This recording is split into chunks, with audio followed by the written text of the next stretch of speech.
10 साल बहुत लंबा अरसा होता है किसी अपने को भूलने के लिए, जिंदगी का एक खास हिस्सा कहीं और बिताने के लिए और नए रिश्ते बनाने के लिए।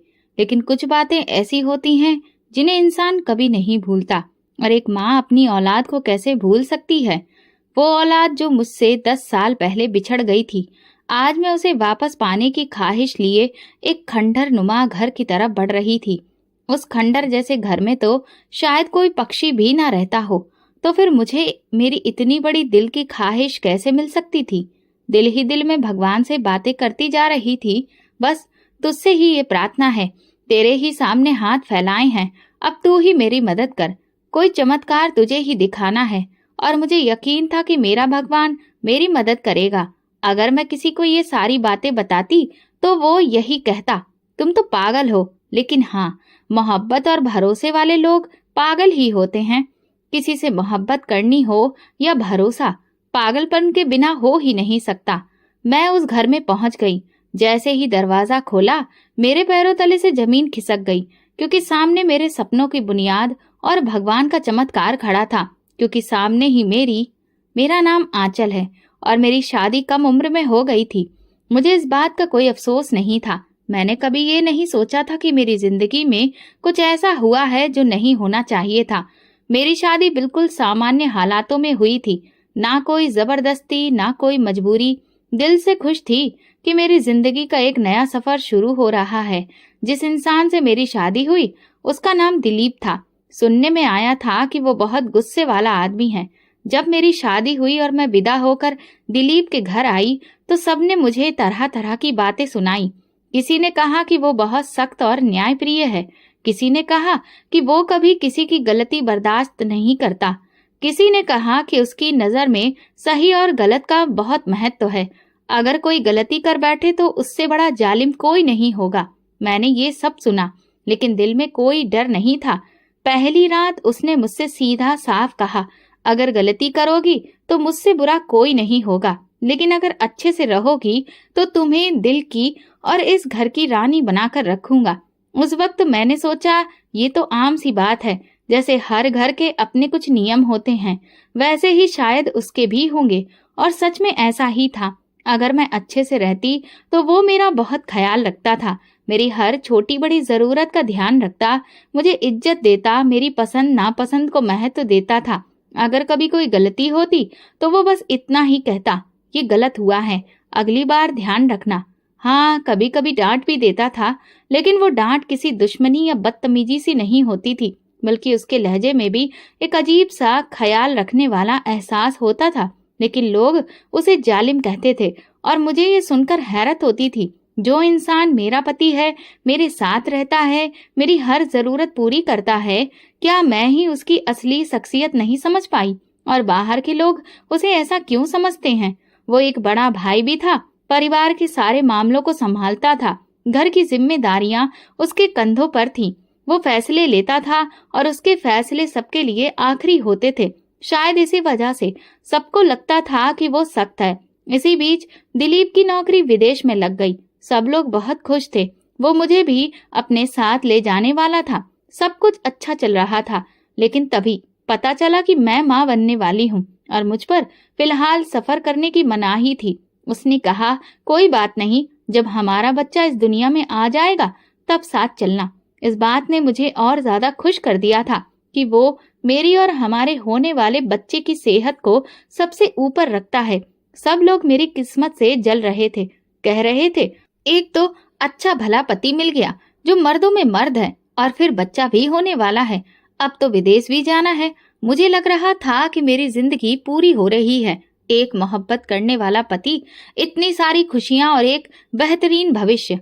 मेरे पति के परिवार में ज्यादा लोग नहीं थे, सिर्फ मेरी सास और हमारा आने वाला बच्चा। हमारे अलावा मेरा एक देवर और ससुर पहले ही विदेश में काम करते थे। वहीं उनका जीवन था, रोजगार था, और वहीं उन्होंने अपनी दुनिया बसा ली थी। इन्हीं लोगों ने मेरे पति के लिए भी वहां नौकरी का इंतजाम किया था और उसके भविष्य की जिम्मेदारी उठाई थी। दिलीप के लिए ये एक सुनहरा मौका था, एक नई जिंदगी की ओर कदम। ये लोग खुद को बहुत ऊंचे स्टैंडर्ड्स वाला समझते थे। उनकी बातों से हमेशा यही लगता था कि वे आम लोगों से अलग हैं, उनका रहन सहन दूसरों से बेहतर है। हालांकि ये खाते पीते घर से थे, पर उतने अमीर नहीं थे जितना दिखावा करते थे। उनकी बातें सुनकर लगता था जैसे किसी बहुत बड़े राजघराने से ताल्लुक रखते हों, लेकिन हकीकत में उनकी जिंदगी मिडिल क्लास के थोड़े ऊपर के दर्जे में आती थी। एक चीज जो मैंने उस घर में बहुत ही शिद्दत से महसूस की थी, वो ये कि वो शारीरिक संरचना और खूबसूरती को बहुत ज्यादा महत्व देते थे। बॉडी शेमिंग करना तो उस परिवार में जैसे सभी की आदत थी। अगर किसी की रंगत सांवली थी तो वो उनके मजाक का निशान बनता था। अगर कोई मोटा था तो उसे तानों भरे जुमले सुनने पड़ते थे। अगर किसी की नाक मोटी थी, आंखें छोटी थी या दांत थोड़े बड़े थे तो वो उनके लिए एक बहुत बड़ी पंचायत का हिस्सा बन जाता था। मैंने शुरुआत में सोचा कि शायद ये आम बात है। अब तक उन लोगों की इस तरह की शारीरिक बनावट और सूरत को लेकर तानाकसी कई बार मैं सुन चुकी थी। मुझे ये सब अजीब लगता था। मैं सोचती थी कि ये लोग दूसरों की शारीरिक संरचना को लेकर इतना ज्यादा मजाक क्यों उड़ाते हैं। लेकिन फिर मुझे एहसास हुआ कि ये उनके लिए बिल्कुल सामान्य बात थी, या फिर उनके रोजमर्रा की चीज जिसे बदलना मुमकिन नहीं था। वे दूसरों के बारे में बातें करते, उनमें कई सारी कमियां निकालते और शायद इससे अपने आप को ऊंचा दर्जा दिलाने की कोशिश करते थे। मैं अक्सर सोचती थी कि जब मैं उनके सामने नहीं होती तो शायद मेरे बारे में भी ऐसी ही बातचीत होती होगी।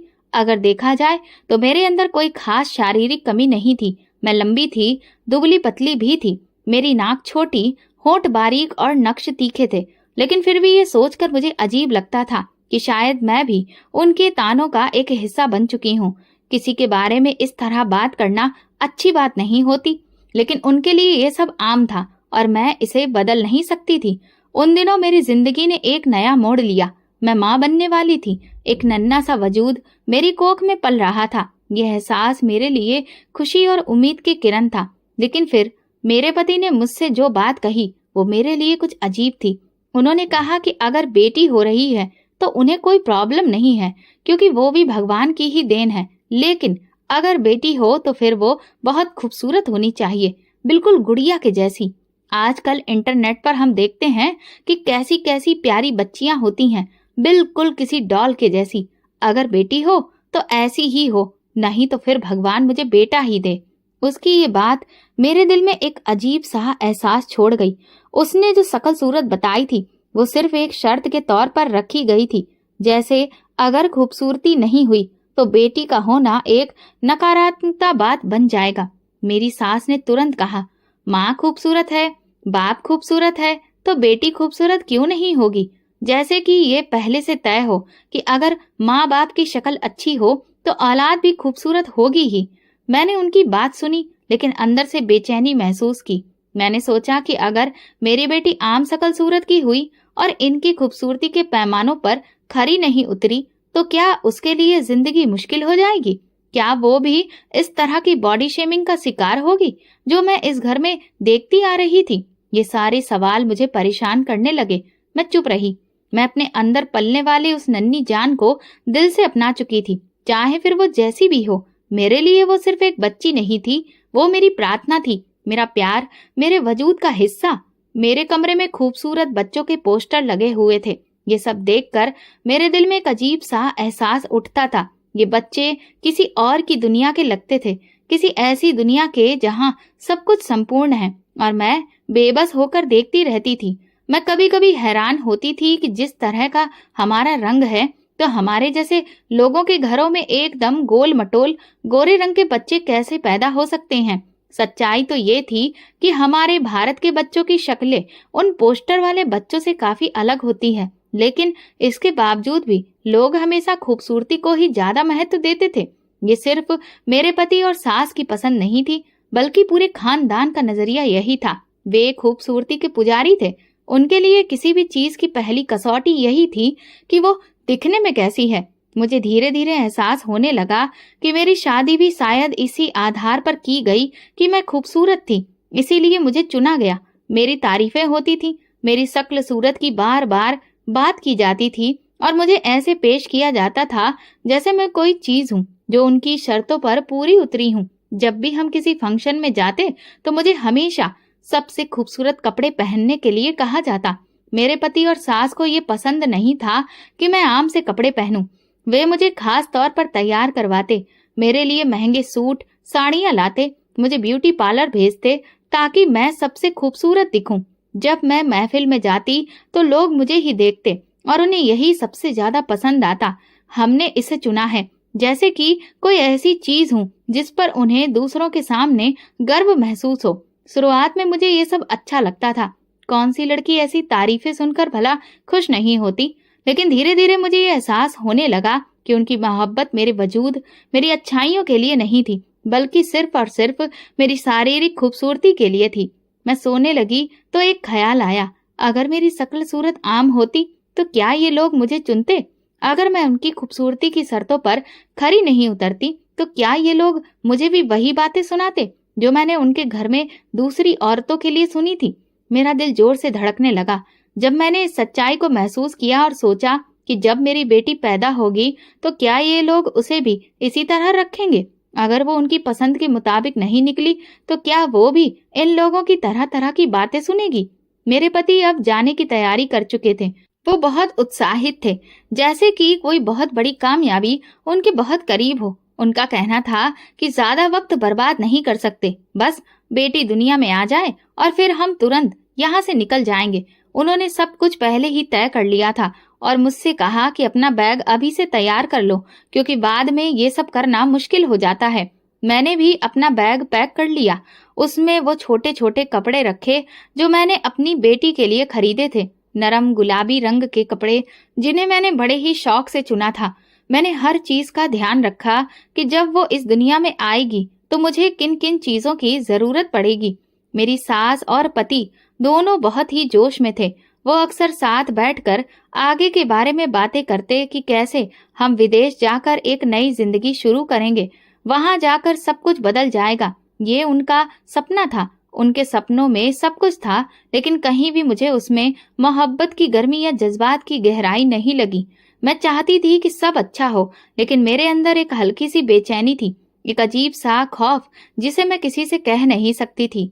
मैंने अपनी आने वाली बेटी के लिए दुआ की और उसके लिए अपने दिल में बेपनाह मोहब्बत महसूस की। मैं जानती थी कि वो चाहे जैसी भी हो मेरे लिए सबसे खूबसूरत होगी, लेकिन क्या ये दुनिया भी उसे मेरी नजर से देखेगी? ये सवाल बार बार मेरे जहन में आता, लेकिन इसका कोई जवाब मेरे पास नहीं था। कभी कभी इंसान वो कर गुजरता है जिसकी उम्मीद खुद को भी नहीं होती। खैर, मेरी बेटी अब इस दुनिया में आ चुकी थी। जैसे ही मैंने उसे पहली बार देखा, मेरे दिल में एक अजीब सा एहसास पैदा हुआ। शायद ये वही माँ की मोहब्बत थी जिसका सपना मैंने हमेशा देखा था। लेकिन मैं हैरान थी। मैंने डॉक्टर से पूछा, डॉक्टर, ये मेरी बेटी है? डॉक्टर ने मुस्कुराकर कहा, जी हाँ, यही आपकी बेटी है। पर आपने ऐसा क्यों पूछा? मैं झिझकते हुए बोली, पता नहीं, वो मुझे कुछ अजीब सी लग रही है। डॉक्टर ने नरमी से समझाया, कुछ बच्चे जब पैदा होते हैं तो उन्हें कभी कभी ठीक से सांस नहीं मिलती, जिसकी वजह से उनका रंग हल्का दबा हुआ लग सकता है। जैसे ही उन्हें ऑक्सीजन मिलेगी और खून ठीक से बहने लगेगा, उनका रंग नॉर्मल हो जाएगा। मैंने डॉक्टर की बात सुनी, लेकिन मेरे दिल की बेचैनी कम नहीं हुई। डॉक्टर मेरी उलझन समझ गई, फिर बोली, हर तरह के बच्चे पैदा होते हैं, शुरू में सभी एक जैसे नहीं लगते, आप चिंता ना करें, कुछ दिनों में सब ठीक हो जाएगा। मैंने जबरदस्ती खुद को तसल्ली दी, लेकिन अंदर ही अंदर मुझे लग रहा था कि कुछ ठीक नहीं है। जब मेरी बेटी मेरे पति और सास के पास पहुंची तो वहां पर एक तूफान खड़ा हो गया। मैं अस्पताल में ही थी, लेकिन एक नर्स ने मुझे बताया कि वे दोनों उसे देखकर मायूस हो गए। ये तो बिल्कुल काली है, मेरी सास की आवाज थी, और इसकी नाक कितनी चपटी है। मेरे पति ने तुरंत कहा। वहीं खड़े दूसरे लोग भी हैरत से सब सुन रहे थे। मेरे पति और सास की मायूसी और नफरत भरी बातें पूरे अस्पताल में गूंज रही थीं। जब मैं अस्पताल से घर आई तो मेरे शरीर के जख्म अभी ताजा थे, लेकिन उनके शब्दों ने मेरे दिल पर गहरे जख्म कर दिए थे। मैंने सोचा, शायद ये वक्त का गुस्सा है और जल्दी ही वो अपनी बेटी को अपनाएंगे। लेकिन मेरे पति ने एक बार भी अपनी बेटी को गोद में नहीं लिया, ना ही उसे प्यार से देखा। मेरी सास तो ऐसे मुंह बनाकर बैठी जैसे कोई बहुत बड़ा नुकसान हो गया हो। लेकिन मैं अपनी बेटी को पाकर बहुत खुश थी। मैंने उसके छोटे छोटे हाथों को पकड़ा, उसके नाजुक गालों को छुआ और उसकी मासूमियत में खो गई। मैंने देखा कि उसके कान के पास एक खूबसूरत पैदाइशी निशान है, बिल्कुल दिल की शक्ल का, जैसे प्रकृति ने उसे खास बना दिया हो।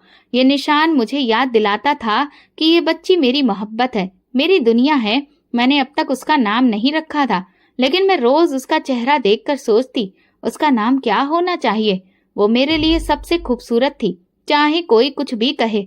एक दिन अचानक मेरे पति ने कहा कि हमें एक दावत में जाना है। मैं हैरान हुई कि इतनी जल्दी बाहर जाना कैसे मुमकिन होगा, लेकिन फिर मैंने ज्यादा सवाल नहीं किए। वो मुझे खास तौर पर तैयार करवाने के लिए बाहर ले गया, जैसे कि हम किसी बहुत बड़े इवेंट में जा रहे हों। मैं अपनी बेटी को सास के पास छोड़कर चली गई। जब हम उस जगह पहुंचे तो वो कोई घर नहीं था, वो एयरपोर्ट था। मैं हैरानी से इधर उधर देखने लगी। मेरी सास पहले से ही वहां खड़ी थी। ये क्या हो रहा है? मैंने घबराकर पूछा। मेरी नजर तुरंत मेरी सास के हाथों की ओर गई, लेकिन मेरी बेटी वहां नहीं थी। मेरा दिल एकदम से धड़कने लगा।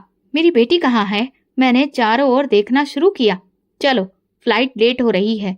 मेरे पति ने मेरा हाथ पकड़ा और मुझे तेजी से आगे ले जाने लगे। पर मेरी बेटी कहाँ है? मैं रो पड़ी, लेकिन कोई जवाब नहीं दे रहा था। मुझे मेरी बेटी के पास ले चलो, मैंने चिल्लाकर कहा, लेकिन किसी ने मेरी एक ना सुनी। मेरे पति ने ठंडी आवाज में कहा, ऐसी बेटी को साथ ले जाएंगे तो वहां गोरे लोगों के शहर में लोग हम पर ही हंसेंगे। ये शब्द आज भी मेरे कानों में गूंजते हैं। मेरी सांस रुकने लगी और दुनिया अंधेरे में खो गई। उसे हमने यहीं छोड़ दिया है, उसकी किस्मत यही है। ये आखिरी शब्द थे जो मैंने सुने, और उसके बाद हर चीज धुंधली हो गई। मैंने चीखना चाहा, शोर मचाना चाहा, लेकिन मेरे अंदर से कोई आवाज नहीं निकली। और जब मेरी आंख खुली तो लगा जैसे कोई गहरा ख्वाब था, लेकिन हकीकत उस ख्वाब से भी ज्यादा भयानक थी। मैं अस्पताल के बिस्तर पर थी और मेरी सारी दुनिया बदल चुकी थी। ये मैं कहाँ हूँ? मैं कमजोर आवाज में बोली। एक नर्स ने आकर बताया कि आप इनिशियल कोमा में चली गई थी। आपकी जान की हालत बिगड़ गई थी। मुझे समझ नहीं आ रहा था कि ये सब कैसे हुआ। 10 दिन बीत चुके थे और मैं एक अजनबी शहर में थी। मेरी मासूम बेटी, जिसे मैंने अपनी जान से भी ज्यादा चाहा था, मुझसे छीन ली गई थी। मेरी चीख मेरे अंदर ही दब गई थी। मैं जिंदा तो थी, लेकिन अंदर से मर चुकी थी। जब मैं कुछ संभली तो सच्चाई किसी भयानक ख्वाब से भी ज्यादा खौफनाक थी, क्योंकि अब मैं एक विदेश में आ चुकी थी और दूसरों की मदद पर निर्भर थी। एक ऐसे शख्स के साथ कैद थी जिसे दुनिया जालिम कहती थी। आज मुझे उसकी असलियत पूरी तरह से समझ आ चुकी थी। वो सच में जालिम था। जो शख्स अपनी ही बेटी को उसकी माँ से अलग कर सकता है, वो किसी का भी नहीं हो सकता। जैसे ही मैं पूरी तरह से ठीक हुई, मैंने अपने पति से सवाल किया, तुम मेरी बेटी को छोड़कर कैसे आ सकते हो? वो तो अभी इतनी छोटी है। वो मेरे सवालों से बचने की कोशिश करता रहा, लेकिन मैं पीछे हटने वाली नहीं थी। आखिरकार उसने ठंडे लहजे में कहा, मैं इंतजाम करके आया हूँ। ये शब्द मेरे दिल में तीर की तरह चुभे। कौन सा इंतजाम? क्या एक माँ से उसकी औलाद छीन लेना इंतजाम कहलाता है? मैं जानना चाहती थी कि उसका असली मतलब क्या था। मैं बार बार पूछती रही, लेकिन वो गोल मोल जवाब देता रहा। जब मैंने फिर कहा, हमारी औलाद को छोड़कर क्यों आए हो, तो वो बड़ी ही बेरुखी से बोला, भगवान हमें और बच्चे दे देगा। जल्दी ही हम नई औलाद पैदा करेंगे। मैं हैरान रह गई। क्या औलाद कोई खिलौना है जो छोड़ा जा सकता है और फिर नया खरीद कर लाया जा सकता है? मेरी आंखों के सामने मेरी बेटी का चेहरा घूमने लगा। मैंने अपने पति से नफरत महसूस की, लेकिन मेरे पास अब कोई रास्ता नहीं था।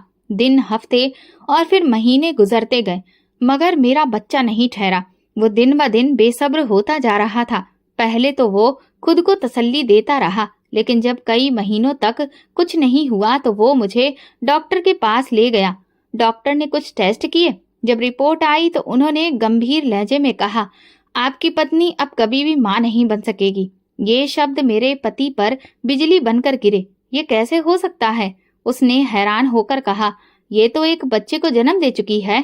डॉक्टर ने कहा, हाँ, कई बार ऐसा होता है कि एक औरत मां बनने के बाद किसी शारीरिक या हार्मोनल गड़बड़ी की वजह से दोबारा प्रेग्नेंट नहीं हो सकती। आप जितना मर्जी इलाज करवा लें, भगवान का यही फैसला है जो बदला नहीं जा सकता। मेरा पति सन्न रह गया। जो नई औलाद के सपने देख रहा था, उसके सारे सपने बिखर गए। लेकिन मैं उस लम्हे में भगवान के इंसाफ को महसूस कर रही थी। जिसने अपनी बेटी को खुद से अलग किया था, उसे भगवान ने दोबारा बाप बनने का हक नहीं दिया। मेरा पति तुरंत ही इलाज के कई तरीके ढूंढने लगा। वो एक के बाद एक डॉक्टर्स के पास जाता, लेकिन जल्दी ही उसकी उम्मीद मायूसी में बदल गई। अब मैं उसके अंदर बेचैनी और गुस्सा देखने लगी थी। पहले वो मेरा ख्याल रखने की कोशिश करता था, लेकिन अब उसकी नजरें बदलने लगी थी। उसे एहसास हो चुका था कि अब वो दोबारा बाप नहीं बन सकेगा। मेरी सास भी मेरे सर पर सवार रहती थी। वो मुझे बुरा भला कहने का कोई मौका हाथ से जाने नहीं देती थी। जब मेरा देवर शादी के बाद अपना घर बसा चुका था, तो मेरे सास ससुर भी वहीं जाकर रहने लगे। अब हम दोनों मियाँ बीवी बिल्कुल अकेले रह गए थे।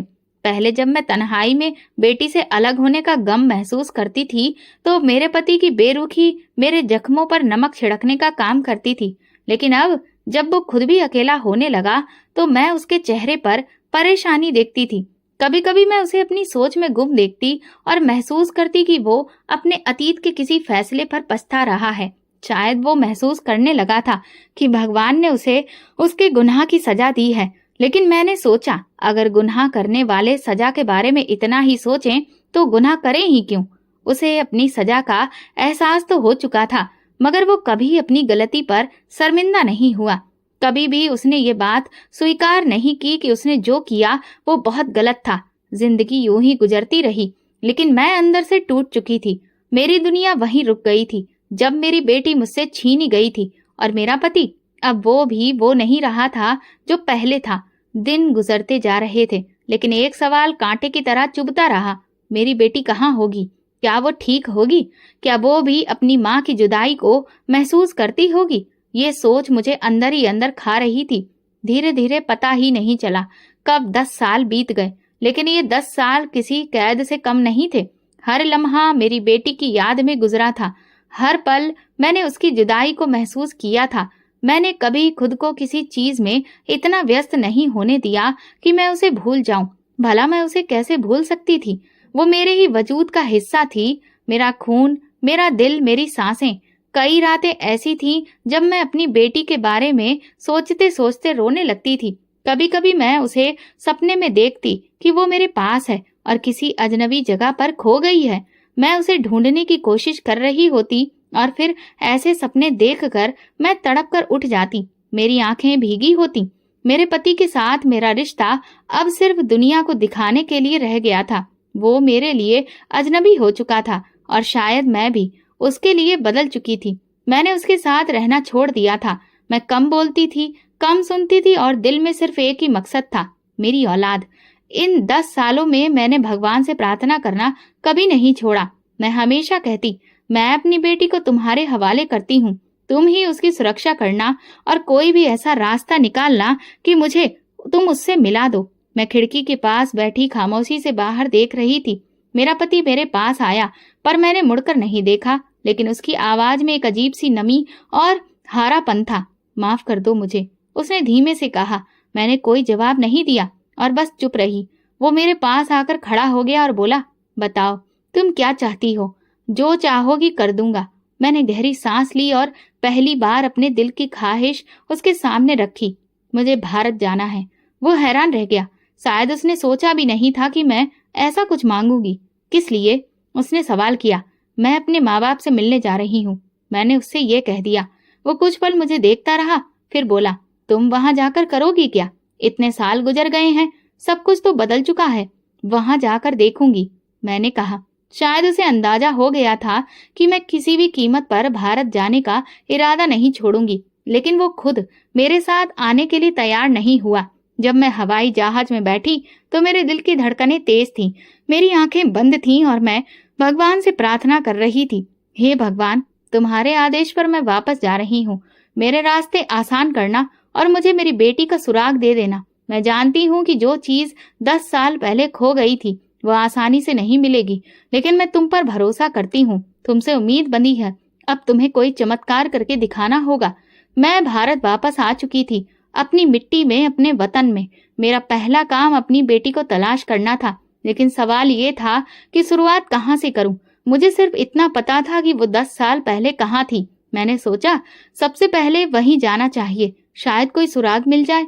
मैंने गाड़ी बुक की और उस पुराने घर की तरफ निकल गई, जहाँ कभी मैंने अपनी जिंदगी के सबसे खूबसूरत दिन गुजारे थे। जहां मेरी बेटी ने आंखें खोली थी, जहां मेरी हंसी गूंजा करती थी और जहां से मेरी दुनिया अंधेरी हो गई थी। रास्ते में दिल की कई बातें याद आईं। अगर वो मुझे वहां नहीं मिली तो, अगर वो किसी और शहर चली गई तो, अगर वो अब इस दुनिया में नहीं रही। मैंने तुरंत अपनी सोच को रोका। नहीं, मैंने उसे भगवान के हवाले किया है। वो मुझे मायूस नहीं करेगा। ये सफर सिर्फ एक माँ का नहीं, अपनी बेटी को ढूंढने का नहीं था, बल्कि ये एक यकीन, एक प्रार्थना और एक चमत्कार के इंतजार का सफर था। मैंने अपने पति को भारत से फोन किया और कहा, मैं अब कभी वापस नहीं आऊंगी। तुम्हें बस यही बताना था। मुझ पर अब एक आखिरी एहसान करो। मुझे ये बताओ कि तुमने मेरी बेटी के साथ क्या किया था। आज 10 साल बाद उसने अपनी जुबान खोली और कहने लगा, मेरा एक दोस्त है जो मेरे ऑफिस में काम करता था। उसका नाम जतिन है। मैंने उसकी जिम्मेदारी उसे दी थी और कहा था कि घर जाकर वहां जो बच्ची है उसे अनाथ आश्रम में छोड़ आए। उसने कहा था कि वो वैसा ही करेगा। ये सुनकर मेरे पैरों तले से जमीन निकल गई। अपने ही बच्चे को अनाथालय भेजने का हुक्म दिया गया था। मेरे पति ने कहा, जो तुमने पूछा मैंने तुम्हें बता दिया, पर तुम ये क्यों कह रही हो कि वापस नहीं आओगी। मैंने कहा, अब मैं किस मुंह से वापस आऊंगी और तुम किस मुंह से रहोगे मेरे साथ। हमारा रिश्ता बस अब यहीं तक था। मैंने फोन बंद कर दिया। मुझे नहीं पता था कि मैं वाकई वापस जाऊंगी या नहीं, लेकिन उस वक्त मुझे उस आदमी जतिन पर सबसे ज्यादा गुस्सा आ रहा था। मैं फौरन जतिन से मिलने उसके घर चली गई। मेरे पति ने उसका पता और नंबर दोनों दे दिए थे। नंबर तो बंद आ रहा था, लेकिन मैं उसके घर पहुंच गई। अब पता नहीं आगे क्या होने वाला था। उसने अगर मेरी बेटी को अनाथ आश्रम में दिया था तो मैं जाकर उसे वापस ले आती। एक तरह से देखा जाए तो मुझे लग रहा था कि सब कुछ आसान हो जाएगा। शायद मैं जल्दी ही अपनी बेटी से मिल पाऊंगी। मैं रिक्शा में बैठकर जतिन के घर की ओर निकली, लेकिन मन में सवाल उमड़ रहे थे। क्या वाकई जतिन ने मेरी बेटी को अनाथ आश्रम में ही दिया होगा? अगर वो वहीं होगी तो किस हाल में होगी? क्या वो मुझे पहचान पाएगी? क्या वो मेरे साथ चलने को तैयार होगी? मैं उससे क्या कहूंगी? मेरा दिल घबरा रहा था, लेकिन मैंने खुद को मजबूत किया। अब पीछे नहीं हट सकती थी मैं भगवान से प्रार्थना करती रही कि वो मेरी राहें आसान करे। कुछ देर बाद मैं जतिन के घर के सामने खड़ी थी। एक पुराना सा मकान जिसके दरवाजे हल्के से टूटे हुए थे और जिनका रंग उतर चुका था। मैंने जोर से दरवाजा खटखटाया। कुछ पल के बाद एक औरत ने दरवाजा खोला। ठीक ठाक उम्र की औरत जिसकी आंखों में रौनक नहीं थी। आप कौन? किससे मिलना है? उसने पूछा। मुझे जतिन से मिलना है। मैंने कहा, वो घर पर नहीं है। आप कौन हैं? कब तक आएंगे? उसने जवाब दिया। मैंने कहा, मुझे बहुत जरूरी बात करनी है। क्या मैं अंदर आ सकती हूँ? वो कुछ पल हैरानी से मुझे देखती रही, लेकिन फिर पीछे हटकर रास्ता दे दिया। मैं अंदर दाखिल हो गई। घर बहुत सादा था। एक छोटा सा आंगन जहाँ एक चारपाई पड़ी थी। मैं उस पर बैठ गई और इंतजार करने लगी। मेरा दिल बेचैनी से धड़क रहा था। कुछ घंटे इस इंतजार में गुजर गए। आखिरकार दरवाजा खुला और एक आदमी अंदर आया, ठीक ठाक उम्र का, आम से कपड़े पहने हुए। उसने मुझे देखते ही उस औरत से आंखें मिलाई। आप कौन? उसने पूछा। मैं खड़ी हो गई। तुम जतिन हो? नहीं, उसने कहा। मैं जतिन नहीं हूँ, उसका बड़ा भाई हूँ। आपको क्या काम है? उसे बुलाओ, मुझे जरूरी बात करनी है। वो इस दुनिया में नहीं रहा, उसने कहा। क्या मतलब? ये क्या बात हुई? मैंने घबराकर पूछा। हाँ, वो बोला, कुछ साल पहले एक हादसे का वो शिकार हो गया था। उसके बाद से वो इस दुनिया में नहीं है। कब हुआ ये सब? मैंने पूछा। जो तारीख उसने बताई वही तारीख थी जब हम लोग जहाज में बैठकर रवाना हुए थे। इसका मतलब मेरे पति ने जतिन को जो काम सौंपा था वो करने से पहले ही दुनिया से चला गया था और उसी दिन उसके साथ हादसा हो गया था। इसका मतलब मेरी बेटी तो घर में अकेली रह गई होगी, क्योंकि जतिन तो उसे अनाथालय तक पहुंचा ही नहीं पाया था। मेरा दिल टूट गया और मेरी उम्मीद भी। कहाँ तो मैं सोच रही थी कि मुझे अनाथ आश्रम का पता मिल जाएगा और मैं वहां चली जाऊंगी, लेकिन अब मेरे पास और कोई रास्ता नहीं था। ये खबर मेरे लिए मेरी औलाद की मौत की खबर के जैसी थी। मैंने सोचा मैं अपने घर को देख लेती हूँ। वहीं तो मैं अपने बच्चे को लेकर आई थी। मैंने तो उसका नाम भी नहीं रखा था। घर गई तो सामने का मंजर देखकर जमीन खिसक गई। मैं तेज कदमों से अंदर दाखिल हुई। घर तो वहीं था, मगर अब वो टूटी फूटी दीवारों से भर चुका था। छत पर भी जगह जगह से पानी टपक रहा था। एक तरफ की दीवार भी गिर चुकी थी और मलबे के ढेर में छुपकर कुछ चीजें पड़ी थी। ये मंजर देखकर मेरे दिल में घुटन महसूस होने लगी। किसी ने भी उसे घर का ख्याल ही नहीं रखा था और वो घर जो कभी मेरे लिए खुशियों का ठिकाना था, आज वो खंडर बन गया था। अब मैं अपने मन में बेटी की सुरक्षा के बारे में लगातार सोच रही थी। मैं बार बार भगवान से कह रही थी, प्लीज मेरी बेटी की हिफाजत करना। कहीं ऐसा तो नहीं कि भगवान ने मेरी बेटी को ना बचाया हो। क्या मेरी प्रार्थना बेअसर हो गई? यही सब सोचते हुए जब मैं दरवाजे के पास पहुंची तो सामने का मंजर मेरी आंखों के सामने आ गया। मेरे दिल की धड़कनें तेज हो गईं। एक छोटी सी लड़की जमीन पर बैठी खेल रही थी। उसकी उम्र तकरीबन 10 साल थी। उसकी शक्ल कुछ जानी पहचानी सी लग रही थी, मगर कुछ पक्का यकीन नहीं आ रहा था। जैसे ही मेरी नजर उसके चेहरे पर पड़ी, मैं सन्न रह गई। उसके कान के पास वही निशान था जो मेरी बेटी के कान के पास था। मेरे शरीर में सिहरन सी दौड़ गई और मैं फौरन उसकी तरफ दौड़ पड़ी। मेरे कदम अचानक तेज हो गए। उस बच्ची को गले लगाते हुए मेरी आंखों से बेबस आंसू बहने लगे। मेरी बेटी, मेरी बच्ची। मेरे सीने में दर्द उठने लगा। वो अचानक से मेरी आगोश में आकर बोली, माँ। लेकिन उसके आवाज में डर और शक था। वो डरी हुई लग रही थी। जैसे ही वो मुझे गले लगा रही थी, मुझे एहसास हो रहा था कि कुछ तो अलग है। तभी अचानक कोई आवाज आई, छोड़ो मेरी बेटी को। और तुम कौन हो? ये आवाज जानी पहचानी थी। मैंने पलट कर देखा तो मेरी आंखें फटी की फटी रह गईं। वो और कोई नहीं, मेरी सहेली निशा थी। मैं निशा को पहचान गई और मेरा दिल हिलकर रह गया। ये क्या माजरा था? मेरे और निशा के बीच एक पल के लिए खामोशी छा गई। मेरी बेटी मेरे साथ थी, मगर निशा की मौजूदगी ने एक नई मुश्किल खड़ी कर दी थी। मेरी बेटी ने निशा को देखा और तुरंत उसकी तरफ दौड़कर उसके गले लग गई। निशा ने कहा, तुम घर जाओ बेटा, मैं आती हूँ। उसके बाद वो टूटी हुई दीवार की दूसरी ओर घर की तरफ चल पड़ी।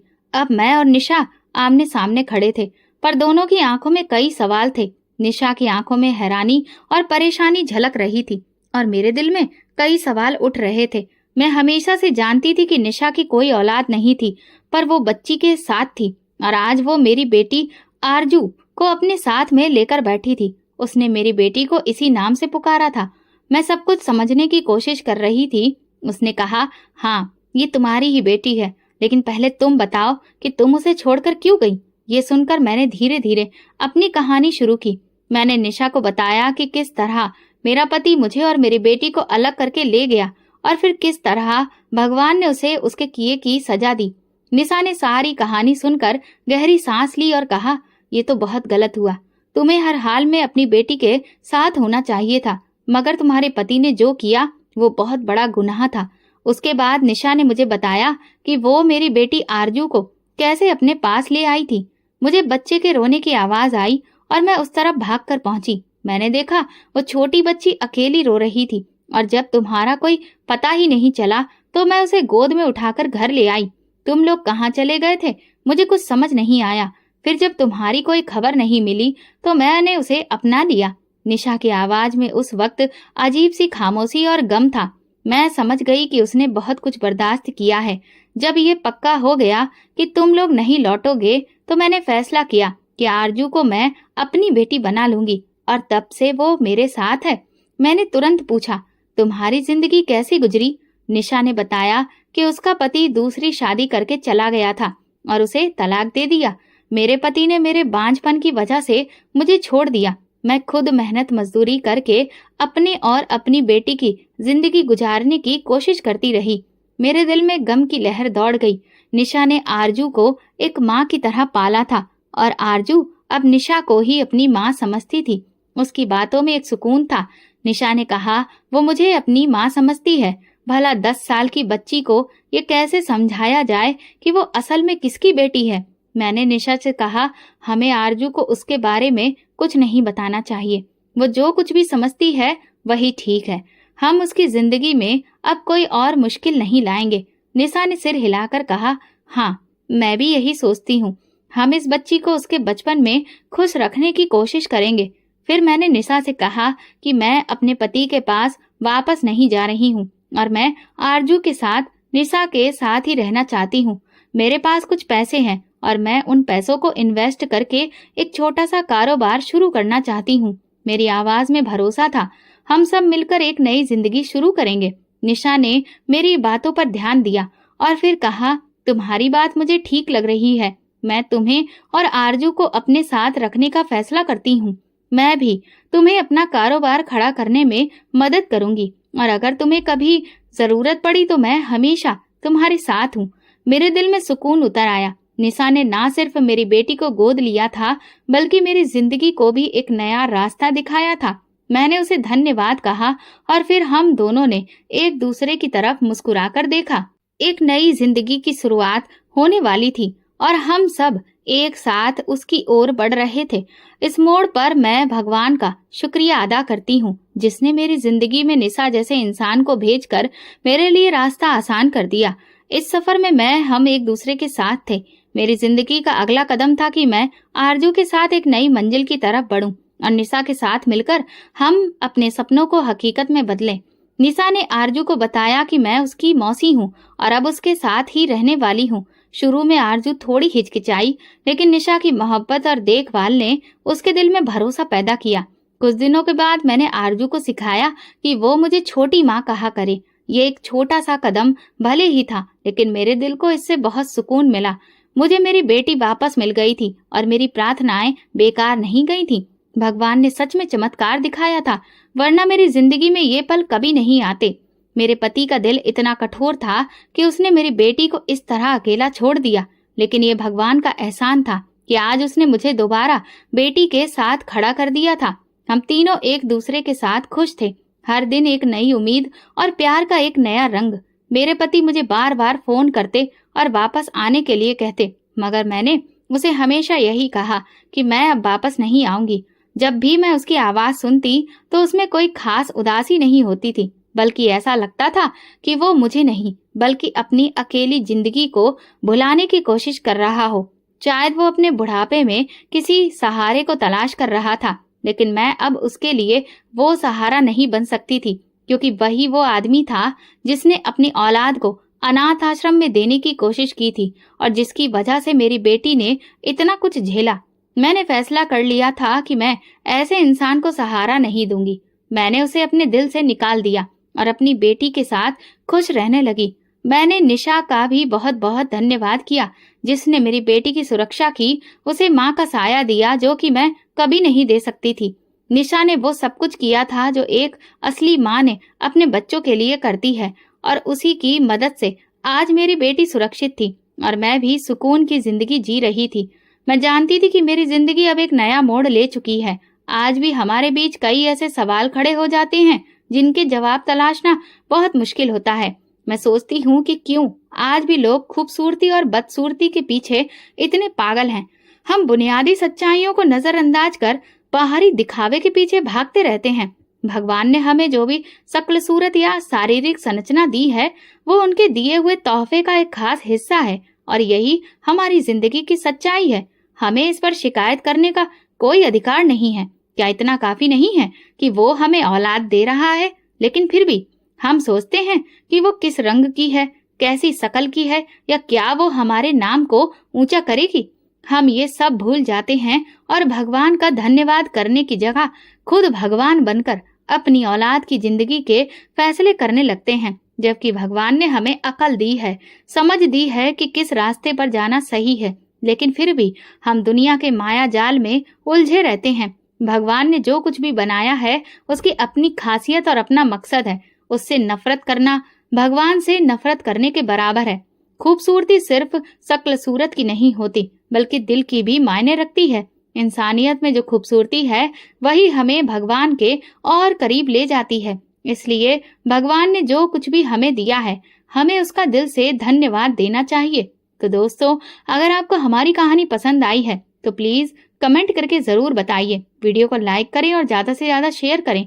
अगर आप चैनल पर नए हैं तो सब्सक्राइब जरूर करें और नोटिफिकेशन बेल दबाएं ताकि अगली अपडेट सबसे पहले आपको मिले। धन्यवाद।